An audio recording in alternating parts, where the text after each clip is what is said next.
Honours ভর্তির ক্ষেত্রে শিক্ষার্থীরা বেশ অনেকগুলো সাবজেক্টে ভর্তি হতে পারবে।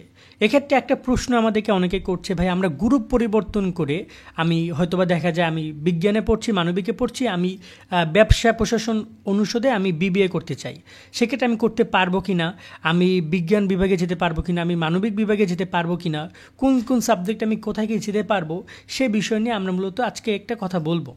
মূলত ভর্তি পরীক্ষা যাচ্ছে জাতীয় বিশ্ববিদ্যালয়, এখানে অনেক পরিবর্তন হবে, বিভাগ পরিবর্তনের ক্ষেত্রে বেশ কিছু পরিবর্তন পরিলক্ষিত হবে, আমরা বুঝতে পারবো। সামনে বিষয় নিয়ে আমরা ডিটেলস আলোচনা করবো, বাট আপাতত বিগত সালের তথ্যগুলো থেকে আমরা যে বিষয়টি জানতে পারছি সেটা একটু তুলে ধরছি। তোমাদের যদি তথ্য পরিবর্তন হয় এটা নিয়ে নতুন একটা ভিডিও পাবা, এবং এই ভিডিওটা তোমরা ইউটিউবে পাবা না। যদি আগের মতো করে তারা থাকে তাহলে আমি বিষয়গুলো বুঝিয়ে দিচ্ছি, একটু মনোযোগ দিয়ে শোনো। বিজ্ঞান বিভাগ, মানবিক বিভাগ এবং ব্যবসা বিভাগের 3টা বিভাগের শিক্ষার্থী এইচএসসি এবং সমমায় বিদ্যমান। তাছাড়া এখানে অনেকে আছো যারা কিনা কারিগরি বোর্ড থেকে পড়াশোনা করেছো, অনেকে আছো যারা কিনা মাদ্রাসা থেকে পড়াশোনা করেছো, তারাও রয়েছে। এখন সেই সেক্টরে তুমি চাইলে, এখানে যদি আমি তোমাদের এই তালিকাটা দেখে বুঝাই, বিজ্ঞান বিভাগের শিক্ষার্থীরা মানবিক এবং ব্যবসা বিভাগে ভর্তি হতে পারবা, মানবিক বা ব্যবসা বিভাগের সাবজেক্টগুলোতে ভর্তি পরীক্ষা দিতে পারবা এবং ভর্তি হতে পারবা। ওকে, আবার ব্যবসা বিভাগের শিক্ষার্থীরা মানবিক বিভাগে যেতে পারবা, মানবিক বিভাগের শিক্ষার্থীরা ব্যবসা বিভাগে আসতে পারবা। তাহলে পারবানাটা কি? পারবানা হচ্ছে মানবিক এবং ব্যবসা বিভাগের শিক্ষার্থীরা বিজ্ঞানে যেতে পারবা না। কেমন? কারণ তোমাদের বিজ্ঞানের যে পরীক্ষাগুলো ছিল, পদার্থবিজ্ঞান, রসায়ন, জীববিজ্ঞান, এই সাবজেক্টগুলো তোমরা এইচএসসিতে পড়ে আসোনি, তাই তোমরা এখানে যেতে পারবা না। তো এখানে আমি আরও বিষয়টা স্পষ্ট করেছি নিশ্চয়ই, যে বিজ্ঞান বিভাগের শিক্ষার্থীরা মানবিক ব্যবসা আসতে পারবা, কিন্তু মানবিক ব্যবসা শিক্ষার্থীরা বিজ্ঞানে যেতে পারবে না। তবে ব্যবসা বিভাগের শিক্ষার্থীরা মানবিকে যেতে পারবা, মানবিকের শিক্ষার্থীরা ব্যবসা আসতে পারবা। বিজ্ঞান বিভাগ সবার জন্য অল ওভার ওপেন, কিন্তু মানবিক এবং ব্যবসা বিভাগের শিক্ষার্থীদের জন্য বেশ কিছু রিকমেন্ড রয়েছে। এবার আসি এই সাবজেক্টগুলো নিয়ে কথা বলতে। সাবজেক্টগুলোতে যদি আমরা যে বিষয়টা দেখতে পাই, এখানে ধরে নাও তুমি বাংলা নিতে চাও, তাহলে তোমাকে এখানে বলা হয়েছে, একটু শোনো, যে নিম্নের বিষয়গুলোতে তুমি যদি ভর্তি হতে চাও, এই হচ্ছে বিষয় বা বিষয় কোড, তুমি যদি এই সাবজেক্টে ভর্তি হতে চাও, তবে তোমাকে এখানে একটা রিকোয়ারমেন্ট তারা রেখেছে যে নিম্নে বিষয়সমূহ যে কোনো একটি উচ্চ মাধ্যমিক সমমান পরীক্ষায় পঠিত বিষয় থাকতে হবে। অর্থাৎ তোমার এই যে বিষয়গুলো, এই বিষয়গুলো তুমি যদি নিতে চাও, তোমার এখানে এই যে একটা ঘর আছে, এই ঘরের তালিকা অন্তপক্ষে একটা সাবজেক্ট হইতেই হবে, তবেই তুমি তুমি ওই বিষয়গুলোতে পরীক্ষা দিতে পারবা, বা তুমি বলা যায় যে তুমি অ্যাপ্লাই করতে পারবা। এখানে বলা হয়েছে উক্ত বিষয়ে পঠিত নম্বর 3 পয়েন্ট থাকতে হবে মিনিমাম। আর এখানে বলা হয়েছে উচ্চ মাধ্যমিক পরীক্ষায় মানবিক, বিজ্ঞান, ব্যবসা বিভাগের শাখার জন্য আসন বন্টন শতকরা হারে মানবিকের 70%, বিজ্ঞানে 15% এবং ব্যবসায় 15%। প্রথম ও দ্বিতীয় মেধা তালিকার ভর্তির পরেও যদি বিষয়ভিত্তিক শূন্য আসন থাকে, সেক্ষেত্রে মানবিক, বিজ্ঞান, ব্যবসা বিভাগের জন্য নির্ধারিত আসন বন্টনের শতকরা হার রহিত করে রিলিজ স্লিপের প্রকাশ করার কথা বলা হয়েছে। তো এই বিষয়গুলো এখানে কিন্তু এই প্রত্যেকটার জন্য আলাদা আলাদা লিস্ট রয়েছে। যদি আমি বলি, ধরুন যে এই যে বাংলার জন্য যারা বাংলায় ভর্তি হতে চাও, তারা অবশ্যই তোমার এইচএসসিতে বাংলা থাকতে হবে, এবং মানবিক বিভাগের শিক্ষার্থীরা 70% ইম্পর্টেন্স পাবে। তুমি যদি এখানে বাংলা নিতে চাও, তোমার গ্রুপ যদি হয় বিজ্ঞান, তাহলে তুমি পাবা 15%, আবার ব্যবসা শিক্ষার্থীরাও পাবা 15% এই সাবজেক্টগুলোর ক্ষেত্রে। কেমন? এবং এখানে বলা হয়েছে ইংরেজি, যদি তুমি ইংরেজি সাবজেক্ট অনার্স করতে চাও, তাহলে তোমাকে অবশ্যই এসিতে ইংরেজি থাকতে হবে। তুমি যদি আরবি করতে চাও, তোমাকে অবশ্যই আরবি থাকতে হবে। এই আরবি সাবজেক্ট কিন্তু সবাই পারবা না, এটা শুধুমাত্র দেখা যায় যাদের এসিতে আরবি রয়েছে, যেমন যারা মাদ্রাসায় পড়ছো তাদের। সংস্কৃত যাদের বাংলা আছে তারা সংস্কৃত নিয়ে পড়তে পারবা। তবে তোমার যদি তুমি যদি সমমান হও অন্য কোনো একটা ডিগ্রিতে, তাহলে তুমি কিন্তু ইজিলি সংস্কৃত নিতে পারবা, ঠিক আছে? এবং তোমার গ্রুপটা ইম্পর্টেন্ট। তুমি যদি এখানে তোমার বাংলা থেকে থাকে এবং তুমি যদি মানবিকের হও, তাহলে তোমার এই সংস্কৃত সাবজেক্টে চান্স পাওয়ার পসিবিলিটি অনেক বেশি। ইতিহাস নিয়ে যদি কথা বলি, ইতিহাসের সম্পূর্ণ এখানে ইতিহাস, ইসলামী ইতিহাস, সংস্কৃতি, এবং এখানে তোমাদের দর্শন এবং ইসলামিক স্টাডিজ, এগুলো সবগুলোই তারা বলেছে মানবিক শাখা থেকে 100% নেওয়া হবে। যেখানে তারা অবশ্যই তোমার এইচএসসিতে ইতিহাস, ইসলামী ইতিহাস, সমাজবিজ্ঞান, সমাজকল্যাণ, পরিণতি, যুক্তিবিদ্যা থাকতে হবে। এখন এই সাবজেক্টগুলো কিন্তু কোনো বিজ্ঞান বিভাগের শিক্ষার্থীদের নাই, এই সাবজেক্টগুলো কোনো মানবিক বিভাগের শিক্ষার্থীদের, ব্যবসা বিভাগের শিক্ষার্থীদের নাই। তো এই সাবজেক্টগুলো কাদের কাদের আছে? এক হচ্ছে মাদ্রাসা শিক্ষার্থীদের, মানবিকে যারা পড়াশোনা করেছে, আর এক আছে যারা কিনা নর্মালভাবে যারা এইচএসসি কমপ্লিট করেছে মানবিকে।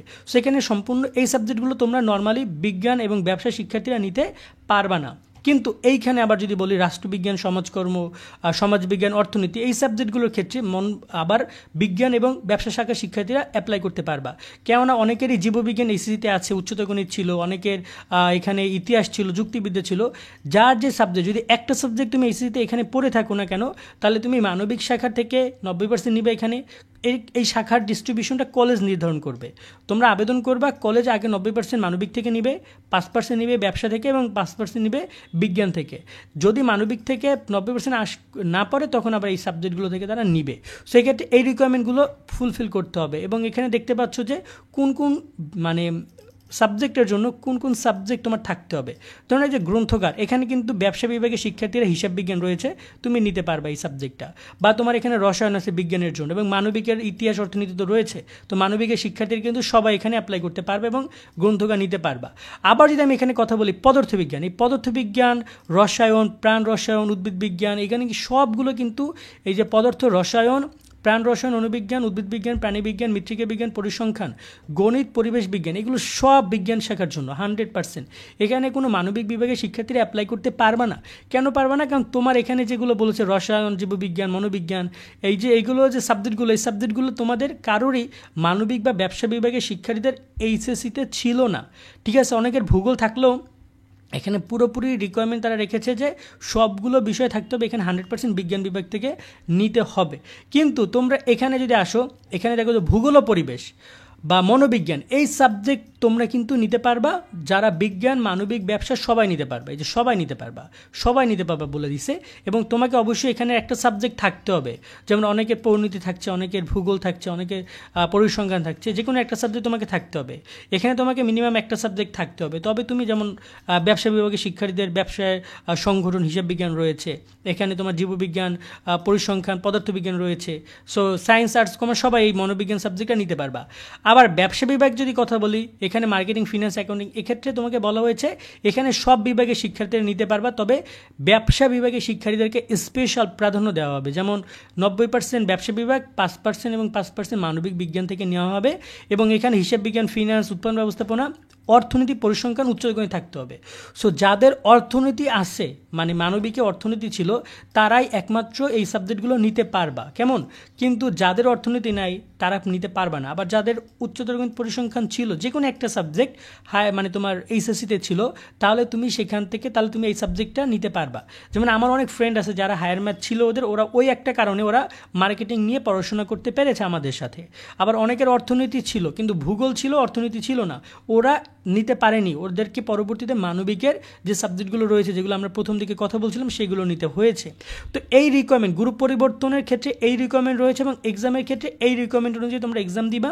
তবে এখানে সিদ্ধান্তটা পরিবর্তন হতে পারে, পরিবর্তনযোগ্য যে কোনো সময়। নতুন নিয়ম হচ্ছে তারা পরীক্ষা নেবে, যার কারণে এই সিদ্ধান্তটা পরিবর্তন হলে আমরা তোমাদেরকে জানাবো। বাট এই যে একটা রিকোয়ারমেন্ট আমরা দিয়েছি, যে তারা এই যে তালিকার মাধ্যমে জানিয়েছে যে এইচএসসি থেকে এই মিনিমাম একটা সাবজেক্ট থাকতে হবে এবং ন্যূনতম 200 মার্কের পরীক্ষা হয়। তা তো জানো তোমরা যে বাংলা পরীক্ষা প্রথম ও দ্বিতীয় পত্র 200, এখানে ইতিহাস যদি কথা বলি, ইতিহাস প্রথম ও দ্বিতীয় পত্র মিলে 200 মার্কের একটা এক্সাম হয়। এই 200তে মিনিমাম 3 পয়েন্ট, মানে তোমার বি থাকতে হবে। তুমি যদি বি পাও তাহলে তুমি এইসব সাবজেক্টে ভর্তির জন্য মানে অ্যাভেলেবেল হবে, দেন অ্যাপ্লাই করতে পারবা বা ভর্তি পরীক্ষা শেষে সেই কার্যক্রমগুলো সামনে আসবে। এই বিষয়গুলো কনফার্ম হয়ে দেন তোমরা অ্যাপ্লাই করো বা গ্রুপ পরিবর্তন করো। আশা করি পুরো বিষয় আমরা বুঝতে পেরেছি। তো আজকের মতো আমরা এখানে বিদায় নিচ্ছি। সকলে অনেক অনেক ভালো থাকো। আল্লাহ হাফেজ।